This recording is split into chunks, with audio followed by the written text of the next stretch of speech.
Assalamualaikum hürmetli көрермендерім, тыңдармандарым. Әскери аруларының авторы Жарқынай Шуматова, Ақтөбе, қабыл алыңыздар. Жарқынайды көріп қойсаңыз, әскери аруларым.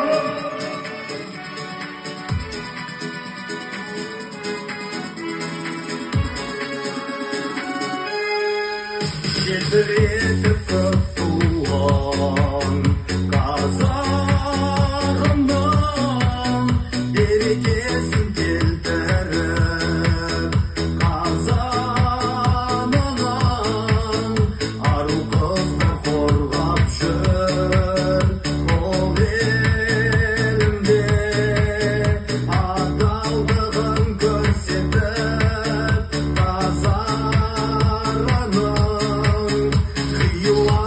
жер көкті бағындырған, айта жүріп оқтанын жауын қуған, әлия мен әншіктей өжет қыздар, аналардың ұрығын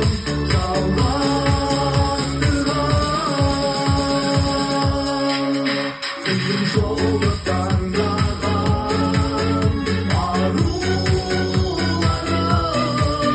нәзік бойға сынған қаруларым, сақ бойында бір тұрып, елерменен алтын тауы жеңістің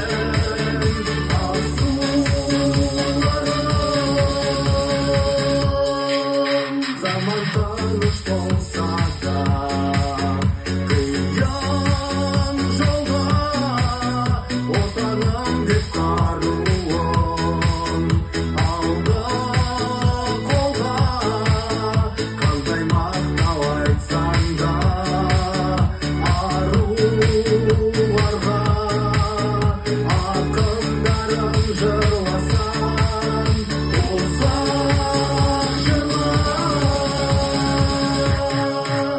қиын жолды таңдаған аруларым,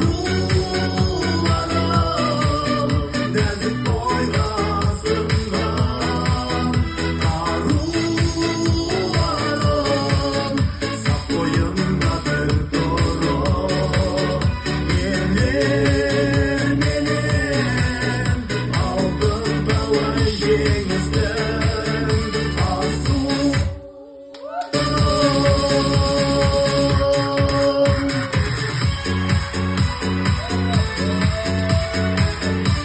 Тілек өштерді айта беремін.